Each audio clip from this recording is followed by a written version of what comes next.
Bapak terima nggak akal itu sebagai salah satu kebenaran yang objektif? Enggak lah, namanya akal itu, rasionalitas itu sepenuhnya subjektif, Bang. Beberapa orang itu yang memang ada klaim-klaim misalkan untuk aksiomatik, misalkan 1 tambah 1 sama dengan 2. Kok ketawa sih kalau dijelasin? Tar dulu dong, gimana sih? Kita bicarain dulu, gue nggak mau ajak lo kemana-mana dulu. Gue mau sekak lo di sini. Lo bilang akal dan logika, yang mana yang lo bicara hukum logika. Weh, tadi dulu jangan ketawa-tawa dong. Kok pada ketawa-tawa sih? Kasih gue ensiklopedia filosofis manapun yang membuktikan bahwa logika matematika dan hukum logika itu disamakan dengan akal. Go ahead, kasih gue ensiklopedia manapun. Gue buka langsung sekarang. Oke, sekarang ini tuh gini ya, kasih tahu ya Bang Yobaks ya. Bang Yobaks ini seperti apologet yang terpaku kepada kitab suci, tapi kitab sucinya Aduh, wait, ini namanya Tukoko fallacy. Ini namanya Tukoko fallacy. Oke, ini jadi red herring. Diam aja dulu. Ini kayak Wahabi versi filsafat, Cok. Deh, kok bawa Wahabi sih? Wahabi. Gak seru. Kayak Wahabi versi filsafat gitu loh. Kayak fanatik banget gitu. Santai lah. Maksudnya fanatik gimana? Oh, pemikir ketat. Halo. Iya, ini dari siapa ya? Muslim kah atau siapa nih? Saya penyembah Yesus. Bukan penyembah Yesus. Oh, penyembah Yesus. Bukan. Liberal. Bukan. Saya penyembah keberadaan. Oh, penyembah keberadaan. Oke, maksudnya itu keberadaan apa nih? Misalkan kita bicara necessary being atau apa maksudnya dari keberadaan itu? Oh, keberadaan apa murni, nih? Pak. Keberadaan Gini. murni. Keberadaan murni. Saya penyembah in sense apa? Absolute being namanya. Right, absolute being, suatu hal yang pasti, yang bersikap pasti ya. Nah, maksudnya dari sini kan kita harus punya kerangka berpikir, maksudnya punya epistemic framework atau kerangka epistemik ya untuk membuktikan suatu kebenaran itu benar atau salah. Nah, kepercayaan Anda, apakah punya kerangka teori suatu pengetahuan yang benar itu untuk membuktikan keberadaan absolut ini? Dari mana Anda bisa mendapat suatu kejelasan atau realitas dari realitasnya absolut yang Anda bicarakan itu, Anda yang percaya itu? Coba bisa dijelaskan lebih detail nggak? Bisa lah. Bapak menyadari nggak Bapak ada? Right, kita kalau sebagai seorang yang beriman, sebagai seorang muslim sendiri, kita punya epistemic framework, kita bisa menjustifikasi, bisa dari revelation, bisa dari pewahyuan, dan bisa dari rasionalitas, bahkan bisa kita ngambil tentunya penjelasan abduktif atau klaim abduktif untuk penjelasan historis, right, atau induktif juga untuk penjelasan sekarang. Nah, Abang ini berbicara tentang absolute being, itu referring untuk apa? Misalkan kita berbicara bagaimana Tuhan kita sebut sebagai necessary being, katakanlah dia yang selalu ada ya, kita masukin beberapa atribut di sini ya, katakanlah dia itu selalu ada, right, independent ya. Ini suatu yang basic principle lah yang diterima kan. Apakah Anda itu mempercayai hal-hal seperti ini? Atau katakanlah divine simplicity, pernah tahu nggak namanya kesederhanaan ilahi? Biasanya ini ditemui dari klaim theisme klasik, dari classical theism, tahu ya? Jadi Bapak nanya kok kerangka epistemik saya. Iya, jadi kan suatu pembenaran realitas Anda nih, ya. Kita harus tahu dulu, karena bingung juga nih. Sebagai seorang pemikir bebas, pemikir ketat ini, Anda itu mau membicarakan apa? Eksistensi Tuhan, eksistensi niscaya di sini, atau hanya keberadaan alam semesta? Ya, kita bicara apa? Epistemiknya apa? Kita membicarakan naturalisme. Cuma dua. Sumber pengetahuan saya cuma dua. Go ahead. Akal sama hati. Sudah, akal dan hati. Alright, kalau hati itu kita tahu itu sebetulnya apa, subjektif. Ini sebetulnya anekdot, betul nggak? Kita semuanya. Right, iya. Kalau percaya intuitif nggak? Kebenaran suatu intuitif, katakanlah fakta intuitif yang universal bisa diterima, misalkan katakanlah suatu pembunuhan itu salah. Anda bisa menerima proposisi seperti ini nggak? Bahwa katakanlah hal-hal right, ini suatu kebenaran intuitif ya, yang bersifat universal ya. Right, ini nggak bisa diakses menggunakan indera dan indrawi. Satu lagi indrawi deh. Right. 3. Right, apa tadi? Akal, intuitif, hati, bicara intuitif, dan indrawi. Nah, kita bisa akses dari satu persatu dulu nih untuk menentukan siapa nih yang berbicara absolute being ini, siapa yang mau dibicarakan ini. Apakah ya tentunya kita tahu kalau dalam teisme klasik kita itu ngomongnya sebagai, well, kalau mau ngambil pendekatan mungkin Kristen menganggapnya divine simplicity atau kesederhanaan ilahi. karena gue sebagai seorang muslim dan gue ngambil pendekatan ortodoksi dari Credo Alul Asar atau Asari sendiri, tapi gue nggak mau masuk detail seperti ini, tapi gue jelasin sedikit dulu ya. Gue itu percaya neoclassicalism, jadi gue lebih reform untuk hal ini in term filosofi. Ya Anda sendiri sebagai pemikir ketat seharusnya bisa lah ya mengerti ya. Misalkan kalau gue gunain philosophical jargon atau terminologi, apa perlu gue jelasin satu persatu? Biasanya kita beda bahasa doang sih. Iya, jadi maksudnya jargon-jargon atau istilah-istilah filosofis ya untuk meringkas suatu istilah tersebut, maksudnya nggak perlu mendefinisikan suatu istilah tersebut, maksudnya Anda itu paham ya? Definisi yang biasa-biasa aja lah. Maksudnya kalau aku nanya ini maksudnya apa, tolong dijelaskan aja. Paling aku paham. Oke. Jadi teisme klasik pada dasarnya itu yang dipercayai dari kepercayaan monoteisme. Right, yang mereka percaya necessary being, keberadaan yang bersifat mutlak lah di sini ya, absolut. Nah dari sini beberapa orang itu kan masuk ke pendekatan epistemik lain ya untuk membuktikan suatu realitas ini melalui revelation, pewahyuan yang untuk membuktikan eksistensi ini, kebenaran eksistensi atau realitas ini. Nah pertanyaannya Anda itu membuktikannya bagaimana? Karena kalau semua orang itu bisa mengklaim ya suatu kebenaran eksistensi ini atau yang Anda sebut itu realitas absolut ini, masalah kita nggak punya kerangka lain yang untuk membuktikan klaim objektif ini. Paham ya? Aduh. Ya gini loh Bang, kita sepakati aja. Paling kita ini sama-sama sepakat. Kita ini sama-sama sepakat kalau kita ini mengandalkan causa prima kan. Maksudnya hubungan kausalitas yang menentukan nanti ada yang membutuhkan pasti causa prima. Betul kan? Betul nggak? Tahu dah. Kita membuktikan Tuhan itu melewati hukum kausalitas dan menerima adanya causa prima. Causa prima itu mungkin dan niscaya karena tidak mungkin terjadinya regres. Oke, kita nggak bisa. Ya gue sesin dulu causa ya.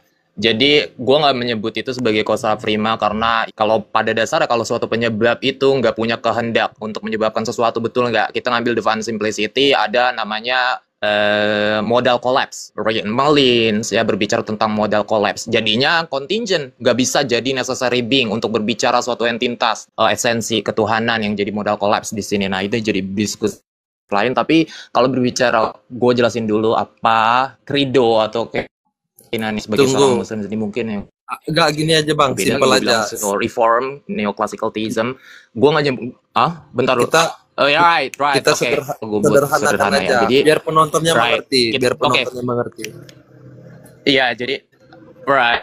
Nih, mudah banget ya. Jadi gini, berbicara tentang causa prima, right, suatu penyebab awal, right, the beginning. Nah, ketika kita menyebabkan sesuatu, apakah nih si realitas absolut ini yang dikatakan sebagai causa prima, dia itu perlu kehendak nggak untuk menyebabkan sesuatu hal? Misalkan karena kita memencet tombol lampu, ya, kita sebagai cause, first cause, ya, penyebab dari sini. Nah, apakah kita mempunyai kehendak untuk menyebabkan hal itu terjadi? Lampu itu menyala. Dia membutuhkan sesuatu selain dirinya berarti? Itu pertanyaannya. Membutuhkan sesuatu selain dirinya untuk berkehendak. Apa jadi? Enggak, jadi gini. Dia kan independen. Apakah si realitas absolut ini ya independen, berarti berpikirnya independen dong. Apakah dia ini kita berbicara Tuhan personal atau dia itu non personal, yang mana dimaksud dari causa prima bisa dua terminologi yang berbeda ditujukan dari metodologi yang berbeda. Beberapa orang itu mengklaim bahwa realitas absolut itu sebagai, misalkan kalau kita mengambil pendekatan deisme, ya kepercayaan tanpa agama misalkan, dan dia lebih natur lah. Nah mereka itu mempercayai causa prima ini ya sebagai entitas ya atau esensi, berbicara eksistensi di sini yang nggak memiliki atribut. Nah, kita berbicara atribut, apakah ini suatu yang possible? Apakah Tuhan causa prima ini, apakah dia itu memiliki atribut? Katakanlah seperti itu.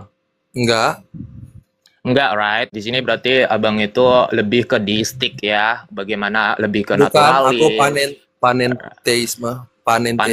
Bukan right. Panteisme ya, panenteisme. Ya, oke, fine. Ya, panenteisme itu bagaimana alam semesta bagian dari Tuhan ataupun bukan, imanen ataupun outside, right? Nah, ini berbicara different dari panteisme, right? Oke, kita berbicara abang itu meyakini bahwa hal-hal yang contingent itu bukanlah hal-hal yang necessary. Tentunya kalau kita berbicara imanen, yang bagaimana kepercayaan, misalkan katakanlah beberapa klaim Hindu, Sikhis, ya mereka juga percaya panenteistik nih bang. right? Terkait Tuhan mereka jadi imanen dan Tuhan mereka itu pun non imanen. Nah, pertanyaannya kita ngebuktiin dulu nih, kalau misalkan abang itu meyakini bahwa Tuhan itu bisa masuk ke dalam ciptaan atau Tuhan itu masuk ke makhluknya, dikatakanlah di alam semesta seperti ini. Nah, ini apakah dia itu memerlukan atribut? Katakanlah memerlukan kehendak. Abang sendiri bilang bahwa Tuhan itu nggak mempunyai suatu kehendak. Tapi ketika imanen, apakah itu menentang pernyataan abang tentang bagaimana konsepsi ketuhanan abang? Ngerti nggak? Gini loh, ya simple aja ya. Pakai bahasa-bahasa sederhana aja lah bang. Kasihan itu 79 orang yang nonton. Saya ngerti apa yang kamu paham maksud. Begini aja, Bapak mengatakan saya panenteisme. Ya kan? Ya sudah, saya bawa argumentasi kenapa Tuhan itu bisa alam semesta itu bagian dari Tuhan. Simple aja, bahwa Tuhan itu tidak terbatas. Tidak ada yang bisa membatasi dia. Jika dia dikatakan tidak terbatas, berarti tidak ada yang membatasi dia, termasuk alam itu sendiri. Berarti alam itu adalah bagian dari Tuhan. Simple.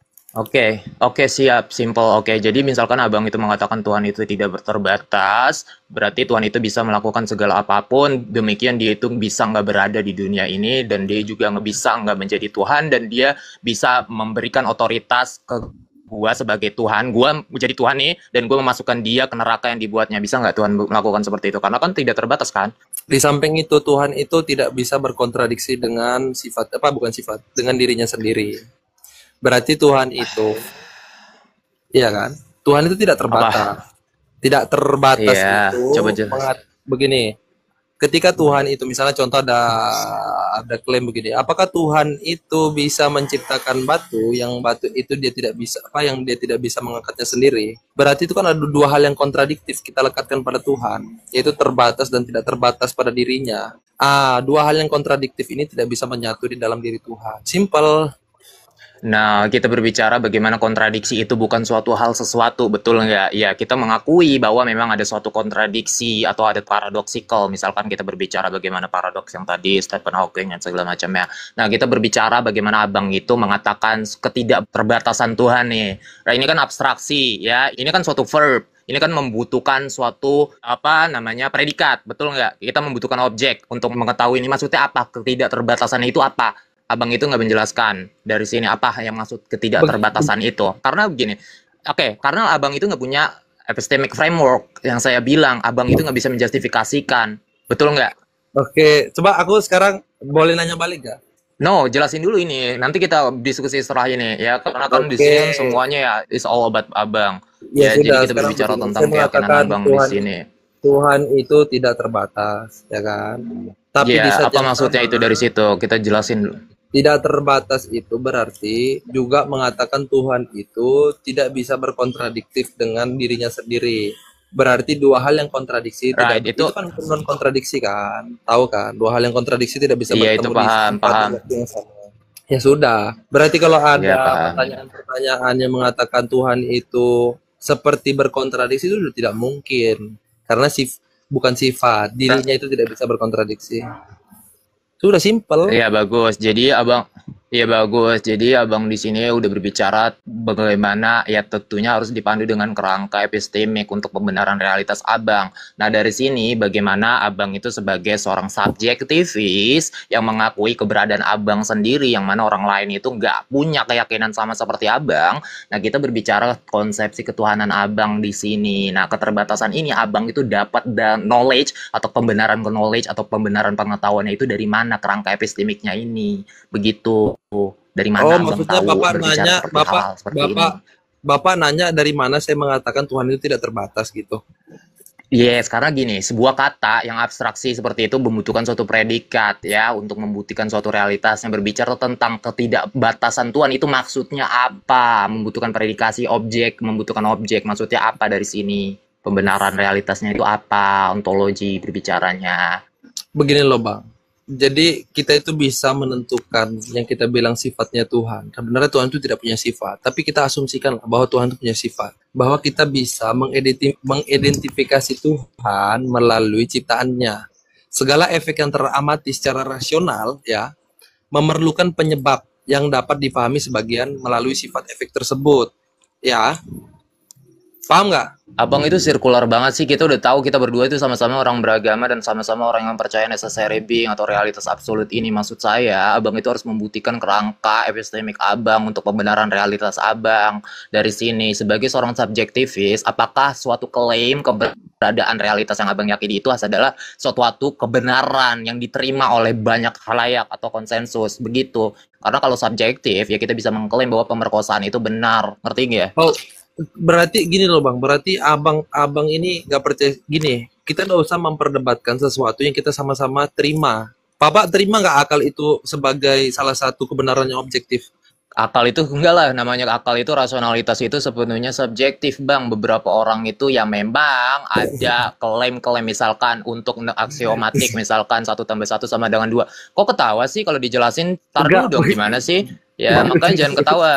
Jangan, kenapa ketawa? Coba jelasin dulu deh. Coba bentar dulu ya. Coba jelasin dulu kenapa akal itu sepenuhnya objektif. Jangan ketawa, bentar dulu. Enggak bakal lucu soalnya. Coba jelaskan dulu. Gitu ya ada gini, kan Bapak mengetahui filsafat kan, ya. Oke, pantas. Ada hal-hal yang aksiomatis. Itu namanya udah aksiomatis kok diterima ya, semua kalau orang. dikatakan talut, bentar. Bentar ngelek. Aksiomatis ngapain lagi? Bentar. Mungkin 74 orang di sini tuh nggak ngerti. Bro, ini lagi ngelek. Jadi oke, beberapa akal yang bisa dijustifikasi kebenaran universalnya ya memang. Astaga. Kok ngelek banget ya, talu. Kan akal udah aksiomatis, ngapain lagi berdebatkan?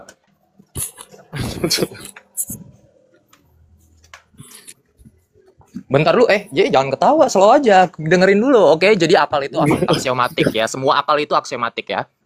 Enggak semua. Sini tar dulu, ambil dulu klaim bener nggak? Proposisi abang diterima nggak? Enggak, akal itu. Ya berarti enggak. Akal itu apa sih? Kita berbicara hal-hal yang aksiomatik yang diterima, oke. Ya abang yang akal itu apa sih? Wait, jangan sok pinter. Tadi dulu, oke kita berbicara satu persatu. Kita berbicara sok pinter. Akal itu apa? Bentar dulu ya. Kita dudukkan perkara dulu. Akal itu apa? Oke, bentar dulu.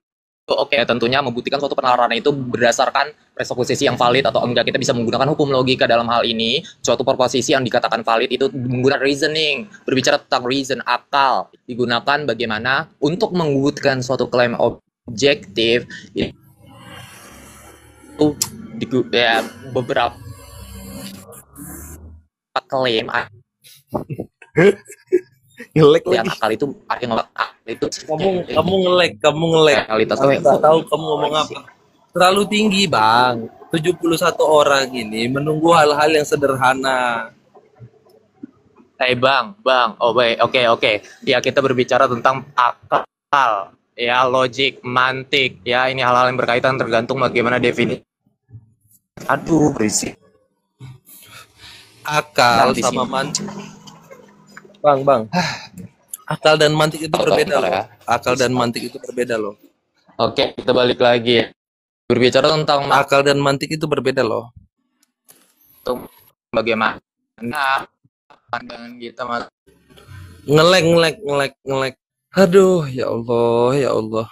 Susah kali. Ini mau memperdebatkan epistemik. Aduh. Terlalu sulit, Cok. Cek.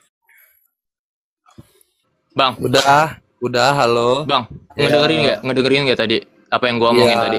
Iya. Right. Jadi beberapa akal itu bisa diterima diterima dari beberapa. Aduh, ini orang ya. Jadi beberapa akal itu ada yang masuknya itu subjektif dan ada juga beberapa orang yang mengklaim kebenaran objektif dari akal. Kalau kita berbicara indra, itu beda lagi bang. Empirisisme itu memandang suatu akal yang saya nggak bahas subjektif indra, bang. Ya ini kan a priori bang. Iya, siap. Sudah ya, saya mau bertanya nih sama abang. Boleh nggak? Tahu bang, tadi gue ngomong kedengaran nggak gue ngomong? Taruh bentar lu, tadi gue kedengaran gue ngomong. Iya kedengeran. Akal itu apa tadi? Tadi gue ngomong apa? Jelasin dulu. Tadi gue ngomong apa? Tadi kan klaim anda itu akal itu subjektif. Tadi gue ngomong apa? Coba jelasin. Apa yang dimaksud tadi? Sejak kapan aku bilang akal itu subjektif? Kapan klaim itu muncul di mulut saya? Enggak, anda itu bilang objektif. Right, Anda bilang itu akal itu objektif. Nah sekarang saya udah membuktikan bahwa akal itu subjektif, betul nggak? Enggak. Kalau kita membahas tentang hukum-hukum akal, berarti budak. Nih dengerin lagi, oke? Kok hukum-hukum akal sih? Kita berbicara hukum-hukum logika itu beda tempat, Bang. Itu berbicara aksiomatis. Kita berbicara akal ini maksudnya apa? Terminologi apa yang Abang gunakan dan ini siapa? Bawa style ensiklopedia filosofi, bawa internet ensiklopedia filosofi, apa? Menggunakan definisi siapa? Hah? Menggunakan. Kok tahu-tahu sih? Enggak hukum. Malah Udah. tahu. Hukum logika itu apa, Bang? Emang beda ya hukum logika? Kok malah ketawa-tawa? Enggak, Abang ini lucu. Oke, Lucu Abang banget. itu harus belajar dulu. Oke, dari suatu. Bentar dulu. Akal. Kalau Abang itu bilang suatu Bahasanya hukum, tinggi. berbicara hukum, yang mana Seperti diterima. hukum Bentar dulu, kajian hei. kita. Anda itu bertanya dengan saya jawab ya. Anda tambang banget sih kalau dibilangin ya. Jadi Anda itu mengklaim bahwa akal itu subjektif. Objektif. Sorry. Bentar ya. Bentar dulu. Akal itu objektif. Saya udah membuktikan bahwa beberapa keyakinan dibuktikan valid, sebagai orang itu nggak valid. Tadi misalkan kita mengatakan ada asap tebal dari kejauhan yang dikatakan beberapa orang mengklaim ada suatu kebakaran misalkan, dan beberapa orang yang lain misalkan kita bisa mengklaim ada suatu orang itu membuat obor yang besar atau bakar-bakar yang besar dari sana. Betul nggak? Ini suatu penalaran yang valid disebutnya ke akal, main. Penalaran akibat kesebab. Pala gue puyeng banget. Kenapa ya? Bahasa yang simpel-simpel aja, Bang. Nggak usah yang ribet-ribet. Tahu Bang. Simpel-simpel. Oke, sekali lagi ya. Oke, bedakan hukum dengan akal. Go ahead. Hukum logika dan akal bedakan. Ya, oke, enggak bentar dulu. Anda mengklaim bahwa akal dan hukum logika itu sama, sepenuhnya sama ya. Mengatakan bahwa bagaimana akal itu sama dengan hukum logika, yang mana sepenuhnya berbeda. Karena kenapa suatu hukum itu diyakini universalismenya, suatu proposisi yang necessary, yang keyakinan yang dibuktikan benar dengan sendirinya, tanpa ada pengetahuan di outside of di luar dari pemikiran manusia. Betul nggak? Ini disebutnya hukum. Right? Political, bro. Itu argumen itu nggak bikin benar. Nggak usah gitu. Kenapa Bang Godsense? Jangan pakai nada sarkastik gitulah. Nggak usah tawa-tawa. Nggak bikin lu bener gitu argumen. Enggak gitu, Bang. Enggak gitu. Maksudnya kita ini bicara yang santai aja, diskusi, ya, makanya baik-baik. Bukan untuk menentukan mana yang lebih benar, mana yang lebih salah. Bener. Makanya jangan ketawa-ketawa. Itu enggak membuat terlalu masuk begini Bang Godsense. Dia itu terlalu lari kemana-mana. Coba fokus ke satu topik yang jelas, ya kan?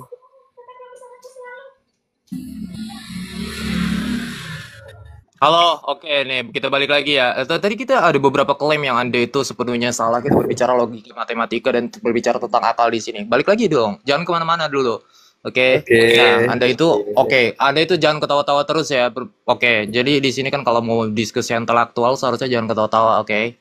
Yeah. Right, Anda sebagai seorang yang tentunya nggak punya fondasi keimanan untuk berbicara ontologi di sini, ya tentang penjelasan realitas dan segala macamnya, seharusnya Anda itu ya berpikir lebih realistis lagi ya untuk berbicara dan segala macamnya, oke?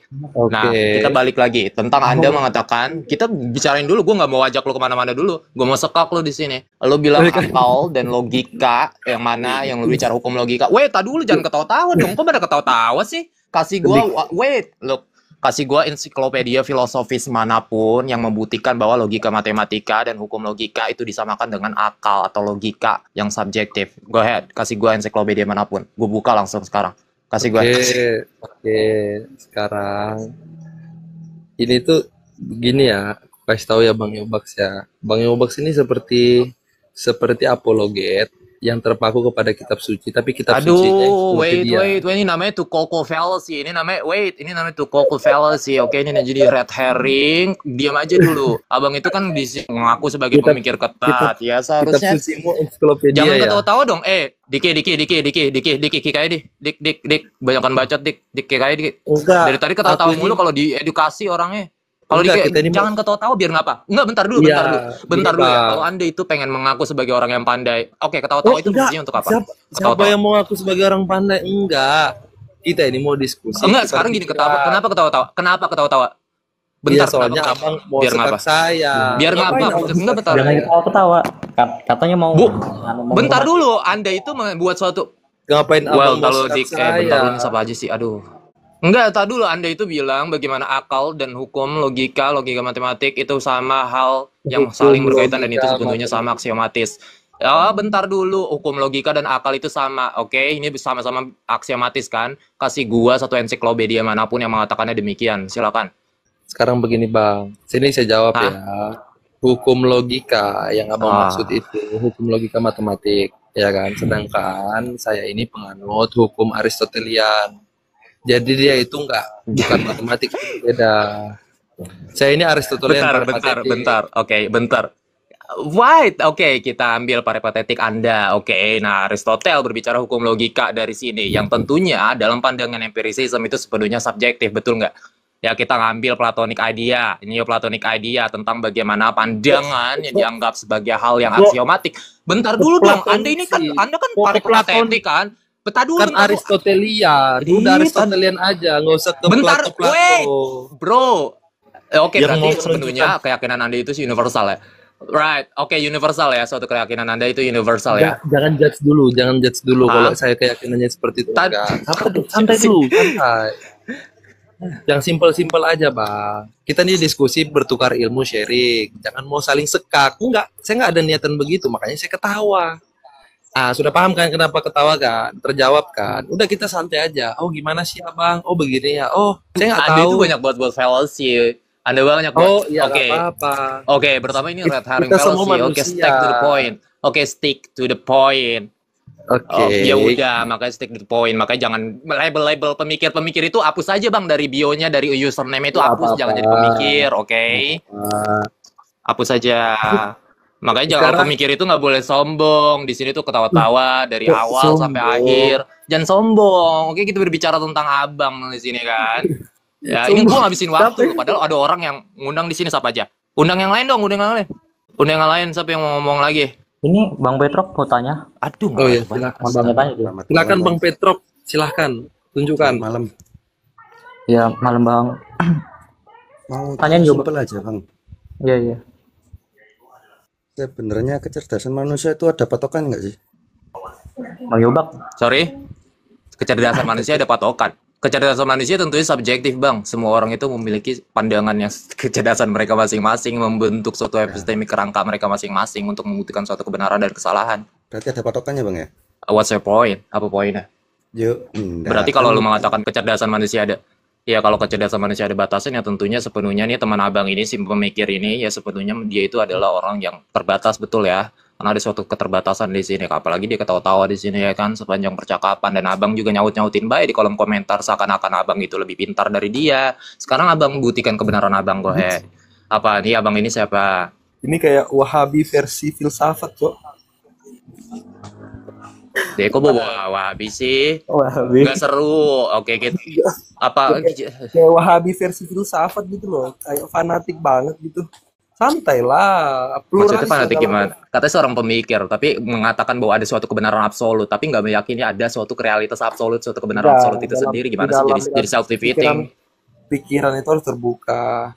Jangan terlalu memaksakan kehendak. Jadi, Oke, itu cogito ergo maksudnya apa, Bang? Jelaskan konteks lebih luasnya. Coba. Cogito ergo itu jelaskan konteks lebih luasnya. Nih, kan foto profilnya ini, wah, ya seorang pemikir banget nih. Coba jelaskan dulu dong cogito ergo itu apa, right? Epistemologi Aduh. Descartes itu bagaimana? Coba dong, abang itu kan paling tahu. Coba jelasin dulu ngapain pakai profil seseorang filosofer yang diyakini sebagai panutan kan? Nah, kita berbicara bagaimana keyakinan Descartes ya, bagaimana tentunya Aristotle bisa membantah keyakinan Descartes yang udah lebih dulu berabad-abad lalu tentang bagaimana keraguannya dan segala macam ya. Nah, sekarang kita berbicara tentang apa ini abang ini sebagai seorang skeptis, ya ngomongin abang dulu kenapa keyakinan abang itu benar kan begitu kan? Harusnya di sini baca dong, buktikan kebenaran kalian. Abang itu nggak bisa membuktikan ya masalahnya. Sudah Bang ya. Dan begitu Bang. Kita ini mau tukar pikiran. Bukan lihat foto profil. Itu foto profil itu abang itu maknanya apa? Itu foto profil abang maknanya apa? Gak usah dipakai kalau nggak tahu maknanya. Kok tahu bentar. Pertama ini tuh logo ya, ini namanya ya tentunya nama dari gue sendiri, oke. Nah, maksudnya apa? Oke, poinnya di sini apa kan kalau abang itu sebagai seorang yang meyakini ini, misalkan majang foto cogito ergo itu buat apa bang? Ya, Saya buat apa majang ini? itu karena Majang begini Discord aja. ini buat apa? Karena begini, saya ini Jangan suka edit, aduh, dik, kikai diki, kikai dik. kayak orang apologet gitu. Nggak mencerminkan filosofi. Enggak, lu kemana-mana. Ya bagus. Nah, gitu aja.